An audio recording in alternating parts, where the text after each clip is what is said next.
हरे कृष्णा। जन्माष्टमी के अवसर पर गोवर्धन इको विलेज के तरफ से हम भगवान के लीलाएं जिस प्रकार हस्तिनापुर में, फिर द्वारका में, फिर मथुरा में, फिर वृंदावन में जो भगवान ने लीला किया उसको बहुत ही सिस्टमेटिक तरीके से कृष्णा पुस्तक जो प्रभुपाद ने लिखा है उसी पुस्तक को हम प्रेजेंट करने वाले हैं। पीछे से लेकर आगे तक हम चैप्टर में आएंगे और जब जन्माष्टमी के दिन पर भगवान कृष्ण को जन्म लीला को हम चर्चा करेंगे। तो आइए इस कृष्ण बुक का अंतिम चैप्टर का चर्चा कर रहे हैं, किस प्रकार भगवान सारे अवतारों के स्रोत है, आज हम चर्चा कर रहे हैं। तो देखिए एक बार क्या होता है कि द्वारका में भगवान कृष्ण अर्जुन थे और उस समय पर एक ब्राह्मण था और उस ब्राह्मण का संतान का मृत्यु हो जाता है। छोटा सा संतान था, मृत्यु हो जाता है। तो ब्राह्मण को बहुत क्रोध आता है और जाके जो राजा उग्रसेन थे उनको भला बुरा बोलता है कि राजा है पाप का काम कर रहा है, जिसके कारण उसका जो क्रिएशन से हमें मिल रहा है और मेरा संतान का मृत्यु हो गया। क्योंकि एक पिताजी के सामने अपना संतान का मृत्यु होना अच्छा नहीं है। देखिए द्वापर युग ऐसा धार्मिक युग था जहाँ पर सब कुछ धर्म के अनुसार होता था। तो बोला जाता है अगर राजा कुछ पाप करता है तो उसका प्रतिक्रिया प्रजा को भी मिलता है। इसलिए ब्राह्मण ने भला बुरा सब राजा को बोला कि क्षत्रिय जो कुल है ये ठीक से अपना कार्य को नहीं कर रहे हैं, इसलिए हम जो ब्राह्मण है हमारे ऊपर उसका प्रतिक्रिया आ रहा है। और फिर कुछ दिनों के बाद जब उस ब्राह्मण का दूसरा संतान जन्म हुआ वो भी मर जाता है। तीसरा, चौथा, पांचवा, छठा, सात, ऐसा करते 9 संतान का मृत्यु हो जाता है। ब्राह्मण को बहुत बुरा लगता है और आके पूरा क्षत्रिय का कुल को जाके बोलता है कि ये क्षत्रिय कुल जो है अपने कर्तव्य को ठीक से नहीं कर रहे हैं, जिसके कारण उसका प्रतिक्रिया हमारे ऊपर आ रहा है। और तब वहां पर कौन था? अर्जुन था। जब अर्जुन ये सब सुनते हैं, अर्जुन एक जो कि प्रामाणिक क्षत्रिय होने के कारण इसको सहन नहीं कर पाते और तब अर्जुन बोलते कि हे ब्राह्मण, आप इस क्षत्रियों को ऐसा गाली मत दीजिए। मैं कुंती पुत्र अर्जुन हूं जो कि आपका मैं रक्षा कर सकता हूं। तो ब्राह्मण बोलता है कि अरे आप क्या रक्षा करेंगे?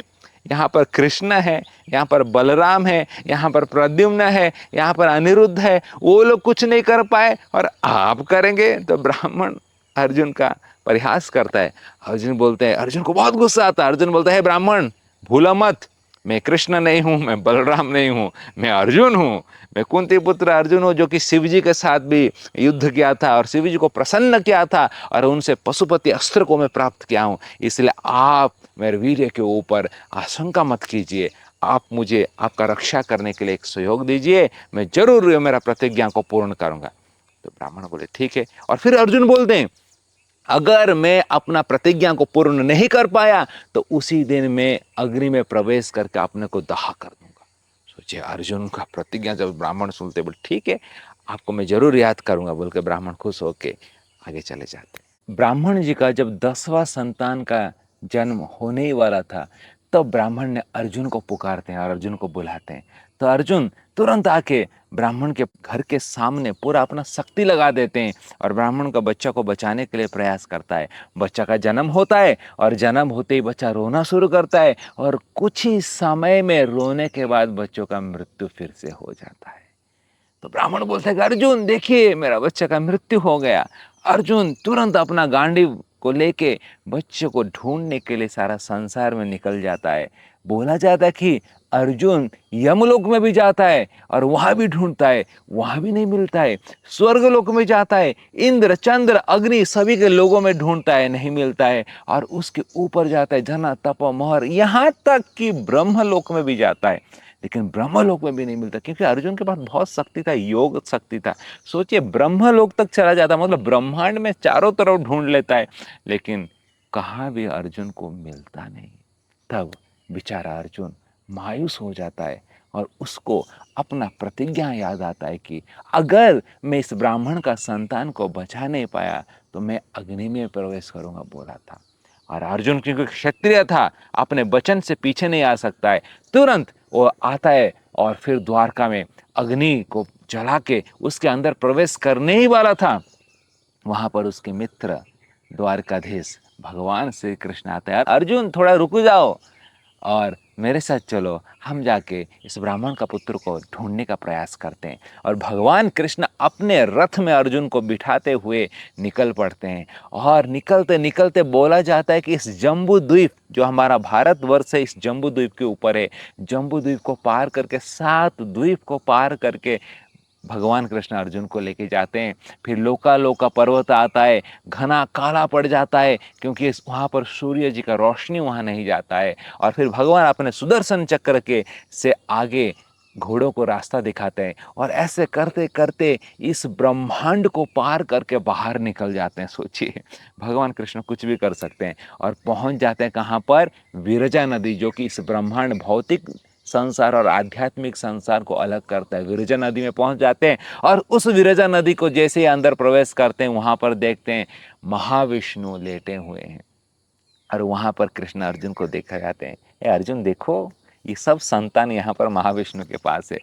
अर्जुन जब देखता है, आश्चर्य हो जाते हैं कि महाविष्णु ने ये सब संतान को क्यों लिया। और तब महाविष्णु बोलते हैं कि हे भगवान कृष्ण, आपका इस लीला, कृष्ण और अर्जुन को दोनों को एक साथ देखने का जो मेरा उत्कंठा था, इच्छा था, जो कि सत्ययुग में नरनारायण के रूप में लीला किए हैं, आप दोनों को देखने के लिए ही मैंने इस सारे संतानों को चुरा लिया था। ताकि मुझे पता था कि आप द्वारका में हैं, तो आप जरूर बचाने के लिए, लेने के लिए आएंगे, और उस समय मैं आपका दर्शन कर पाऊंगा। तो यहाँ पर देखिए बहुत बड़ा पॉइंट उठ रहा है। जो महाविष्णु है, जो सारे संसार उनसे आता है, सारे ब्रह्मांड, अनंत कोटि ब्रह्मांड के जो स्रोत हैं महाविष्णु, जिनसे गर्भोदक विष्णु आते हैं, जिनसे क्षीरोदक्षय विष्णु आते हैं, और उसी क्षीरोदक्षय विष्णु से अनंत कोटि अवतारें आते हैं, वो महाविष्णु भगवान कृष्ण को देखने के लिए लालायित हो रहे हैं। क्यों? क्योंकि भगवान कृष्ण सभी के स्रोत हैं। इसलिए ब्रह्म संहिता में ब्रह्मा जी बोलते हैं, ईश्वर परम कृष्ण सच्चिदानंद विग्रह अनादिरादि गोविंद सर्व कारणम कारणम। यही जो भगवान कृष्ण है, सभी स्रोत के वो कारण है। अनादिरादि गोविंद, सबसे पहले वो थे, उनसे सब कुछ आता है। कृष्ण से बलराम, बलराम से चतुर्व्यूह, चतुर्व्यूह से महाविष्णु आते हैं। इसीलिए कृष्ण सभी अवतारों के स्रोत है, यहाँ से हम जान सकते हैं। जय श्री भगवान कृष्ण की जय।